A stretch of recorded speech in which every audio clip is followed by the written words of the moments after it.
Como ya les he explicado en otras ocasiones, entre semana las lecturas, la que hacemos de primera lectura y la que hacemos de lectura del Evangelio, no están conectadas teológicamente, no tienen que estarlo, sino que en la primera lectura vamos haciendo una lectura semicontinua de algún libro del Antiguo o del Nuevo Testamento, en esta ocasión la primera carta del apóstol San Pablo a los Corintios, mientras que en el Evangelio estamos haciendo una lectura continuada a comienzo de año de Marcos, después Mateo y dentro de poco empezaremos la lectura del Evangelio de Lucas, eso en lo que es lo grueso del año litúrgico, sin contar los tiempos especiales como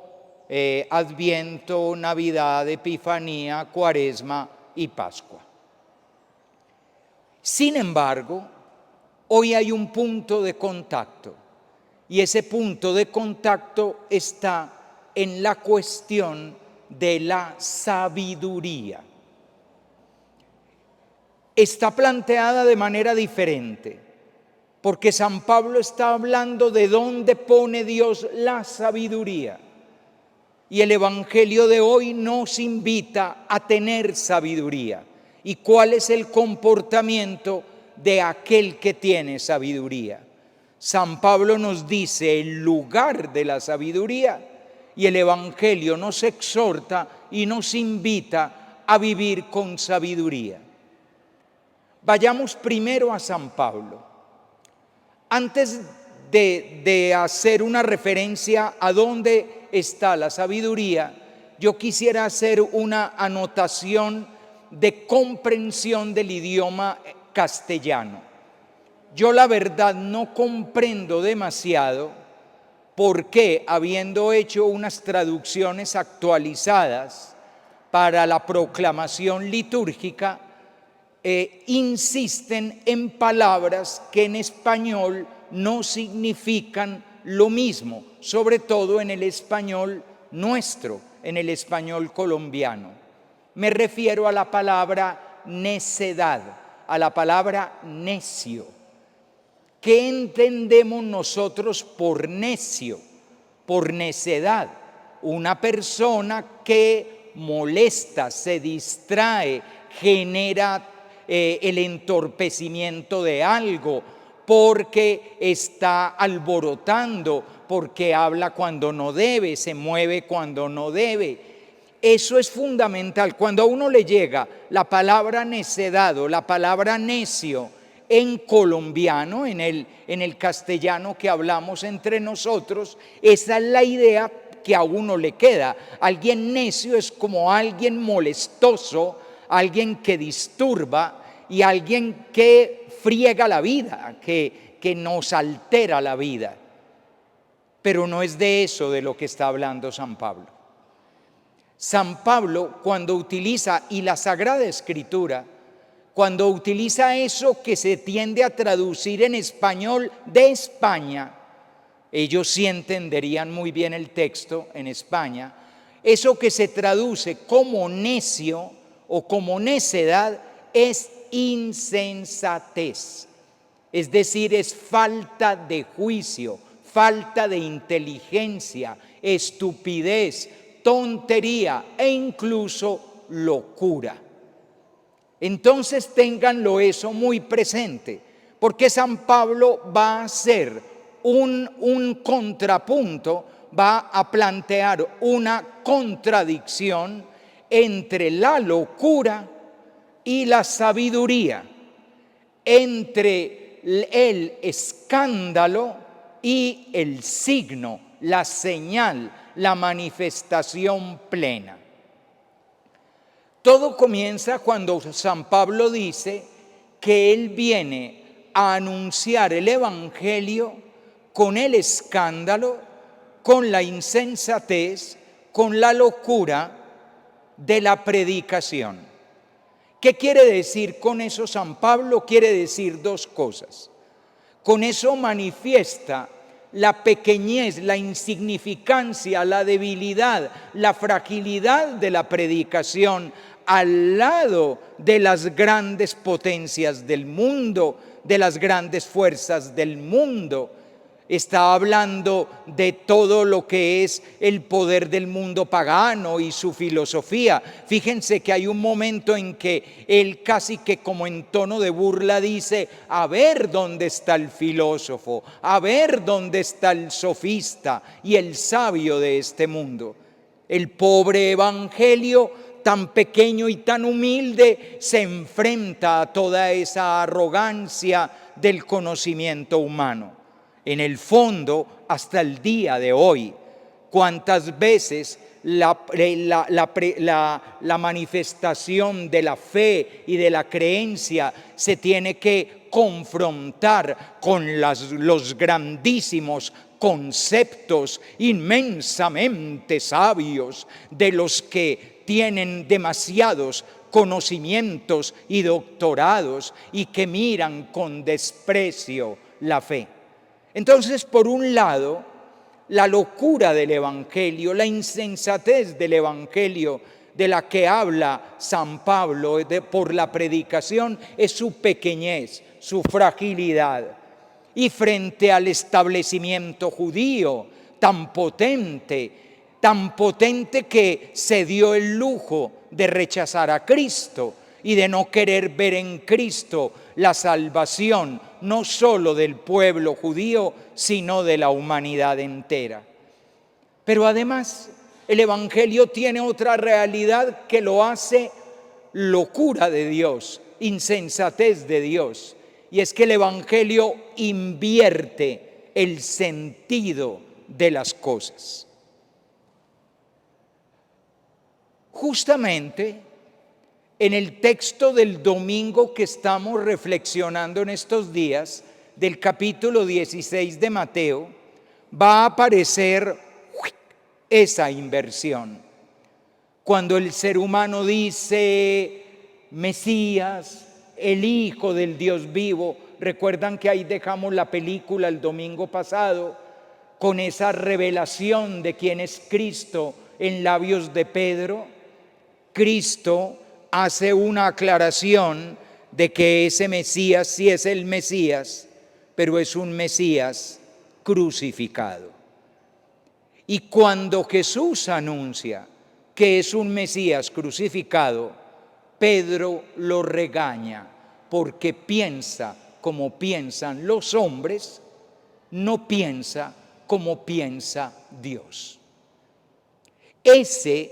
Eso que va a ser una frase que le va a decir Jesús a Pedro: tú piensas como piensan los hombres, no piensas como piensa Dios, es justamente la ecuación contradictoria entre lo que los seres humanos creemos sabio, sensato, prudente, y lo que Dios cree sabio, sensato y prudente. La debilidad y la pequeñez del Evangelio no es solamente que se enfrenta con la debilidad de la predicación a los grandes sistemas, el pagano y el judío, con sus ideas, su religiosidad y su filosofía, sino que además el Evangelio lleva la lógica de Dios, y la lógica de Dios no es la lógica del hombre. Ahora sí, ¿dónde puso Dios su sabiduría? Dios puso su sabiduría en Cristo crucificado. San José de Calasanz nos enseñaba a nosotros los escolapios, para que se lo enseñáramos a los niños, lo siguiente: la verdadera sabiduría y felicidad no la conoció ninguno de los grandes filósofos, y pocos, por no decir poquísimos entre los hombres, la conocen, por haberla puesto Cristo nuestro Señor en la cruz. Y en ella hay tantas alegrías que exceden por mucho a todas las demás del mundo. Dios pone la sabiduría de Él en la cruz. Y aquí es donde San Pablo va a decir de una manera muy bella: los judíos piden señales y signos. Si ustedes recuerdan, así fue toda la vida de Cristo. Constantemente le pedían: haz un signo, haz una señal y creeremos en ti. Los judíos piden señales y signos grandilocuentes, inmensos, grandiosos, que ratifiquen lo que Dios es. Pero lo único que se les da es la cruz, que los escandaliza. Y los griegos piden sabiduría sofística, filosófica, docta, según las ideas humanas. Pero Dios les da su sabiduría, que a los ojos de ese mundo griego es una locura, y la pone en la cruz. Y por eso señalará San Pablo de una manera muy hermosa, haciendo un uso contradictorio de las palabras.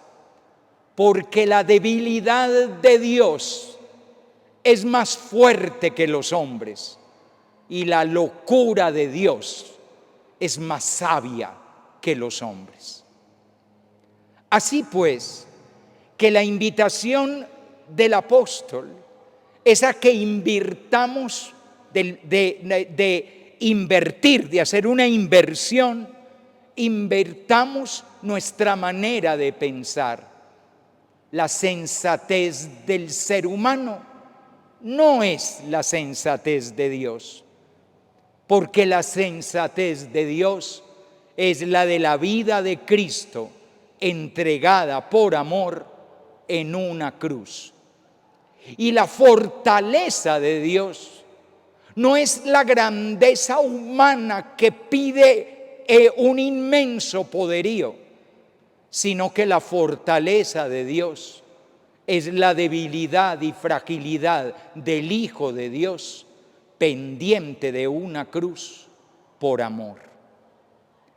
Si la sabiduría entonces está en otro lugar, el Evangelio de hoy nos invita a que nosotros llevemos una vida sabia.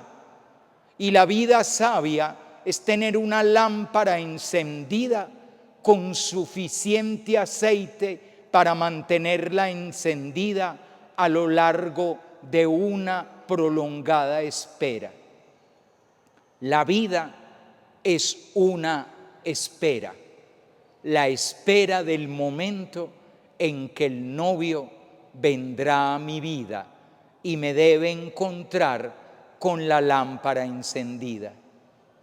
En la vida hay dos tipos de personas: las insensatas, que no alimentan la lámpara de su vida y que por eso se les apaga, y las prudentes y sabias, que mantienen alimentada la lámpara de su vida para cuando llegue el amado, para cuando llegue el novio, aunque sea a muy altas horas de la noche. La vida es estar a la espera de Dios.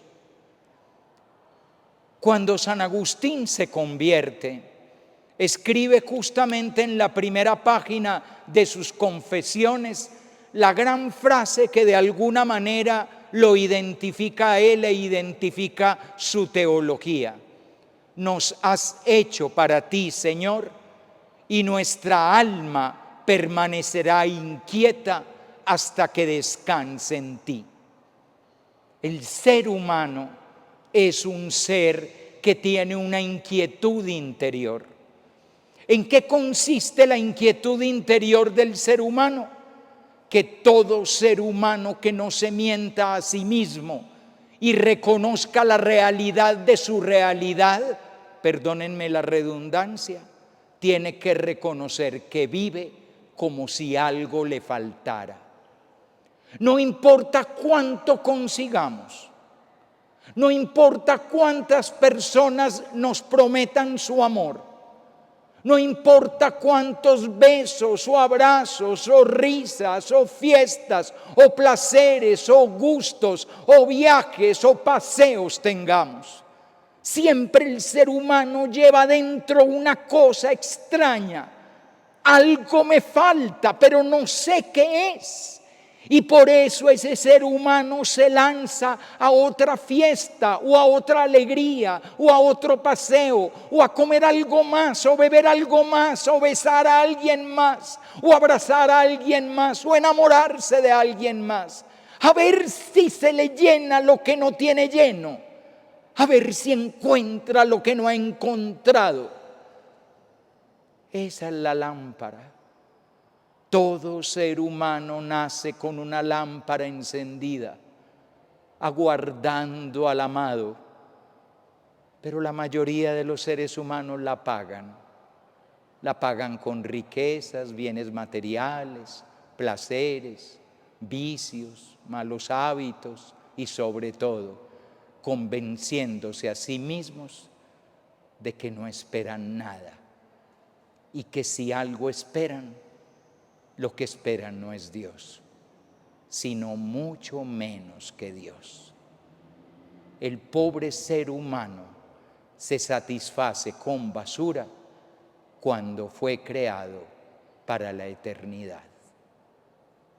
Ser sabio es mantener la lámpara encendida.